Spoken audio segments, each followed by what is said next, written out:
মাত্র 3 সেকেন্ডে কিন্তু আমরা এই কোশ্চেনটা অ্যান্সার বার করতে পারি। কিভাবে? এখানে আমরা দেখতে পাচ্ছি ল্যাডার সিরিজের একটি কোশ্চেন, তো পরপর সিঁড়ির আকারে বৃদ্ধি পেয়েছে। তো আমরা এই কোশ্চেনগুলোর ক্ষেত্রে লাস্ট টার্মটাকে লক্ষ্য করব, কত আছে 1/4। তো 1 আর 4 এইভাবে লিখলাম। কটা সংখ্যা, কটা 1 আছে সেটা কাউন্ট করব, 4টি 1 আছে।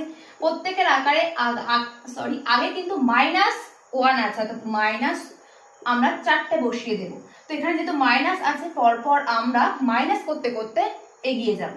4 - 1 করলে কত হয় 3, 3 - 1 করলে -1, -1 -1 -3, -1 -3 করলে কত হয় -4, 4 মাইনাসে মাইনাসে +1 করলে কত হয় -3। অ্যান্সার কিন্তু অলরেডি আমরা পেয়ে গেছি, কত -3 বাই লাস্ট অ্যান্সার বাই তার ঠিক আগের অ্যান্সার -3 বাই -4, অর্থাৎ মাইনাসে মাইনাসে প্লাস হয়ে যাবে 3/4। অপশন বি কিন্তু এখানে রাইট অ্যান্সার হয়ে যাচ্ছে। যদি ফুল কনসেপ্ট